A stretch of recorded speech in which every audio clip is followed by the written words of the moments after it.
Assalamu alaikum warahmatullah. Welcome back my YouTube channel my dear brother and sister. Fatty liver, जिगर पर चर्बी चढ़ जाना। अगर जिगर पर चर्बी जमना शुरू हो जाए तो इससे जिगर का साइज बढ़ने लगता है और इस कंडीशन को फैटी लिवर कहते हैं। अगर चिकनाई वाली और तेज मिर्च मसाला वाली चीजें ज्यादा इस्तेमाल की जाएं या अगर कोई शराब पीता हूं तो ये जिगर के खलियात लिवर सेल्स के बीच या चारों तरफ ट्राइग्लिसराइड्स की सूरत में जम जाते हैं क्योंकि जिगर इनको हजम नहीं कर पाता। ट्राइग्लिसराइड्स ग्लिसरॉल और तीन तेजाबी रसीन से तैयार शुदा एस्टर यानी गैर नामियाती मुल्कों से मुताबिकत रखने वाली नामियाती मरकबात की एक कसम है। जब ट्राइग्लिसराइड्स जिगर पर जमने लगता है तो इससे जिगर का साइज बढ़ जाता है। जिगर का नॉर्मल साइज 15 सेंटीमीटर और वजन 1.44 किलोग्राम इंडरस्कोर 1.66 किलोग्राम यानी 1.5 किलोग्राम होता है। जब लिवर में फैट डेपोजिशन होने लगता है तो जिगर का वजन 2 किलोग्राम हो जाता है तो ये ग्रेड 1 कहलाता है। अगर वजन और बढ़ जाए तो ये ग्रेड 2 और अगर वजन और बढ़ जाए तो ये ग्रेड 3 कहलाता है। जैसे जैसे चर्बी की मिकदार जिगर पर बढ़ती जाती है उसी तरह जिगर का वजन और साइज बढ़ता जाता है।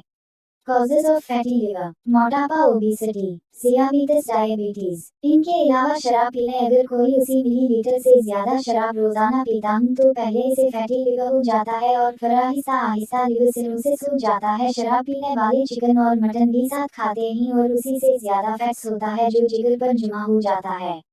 एलोपैथिक अद्वियात खासतौर पर steroid, pain killers and antibiotics medicine की वजह से भी फैटी लिवर हो सकता है।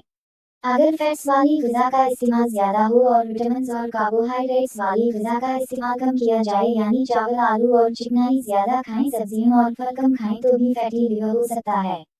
सिम्टम्स ऑफ फैटी लिवर, शुरू में कोई अलामत नहीं मिलती लेकिन अगर फैटी लिवर लंबा अरसा रहे तो अलामत मिलने लगती हैं। पीठ में सूजन, एब्डोमिनल स्वेलिंग, खून की वरीदों का फूल जाना, एनलार्ज्ड ब्लड वेसल्स, तली बढ़ जाना, एनलार्ज्ड स्प्लीन, यरकान, जॉन्डिस, कब्ज़ा, कॉन्स्टिपेशन, बदहज़मी, indigestion, medicine of fatty liver, nux vomica, chelidonium, chionanthus, phytolacca berry, natrum phos, calcarea carb. अलामत के मुताबिक इस्तेमाल करें। कोई भी अद्वियात होम्योपैथी डॉक्टर के मशवरे के बगैर इस्तेमाल ना करें। एलोपैथिक का बिगड़ा हुआ कैसे ठीक हो जाता है मगर होम्योपैथिक का बिगड़ा हुआ केस बहुत मुश्किल से ठीक होता है। जज़ाक थैंक्स फॉर वॉचिंग।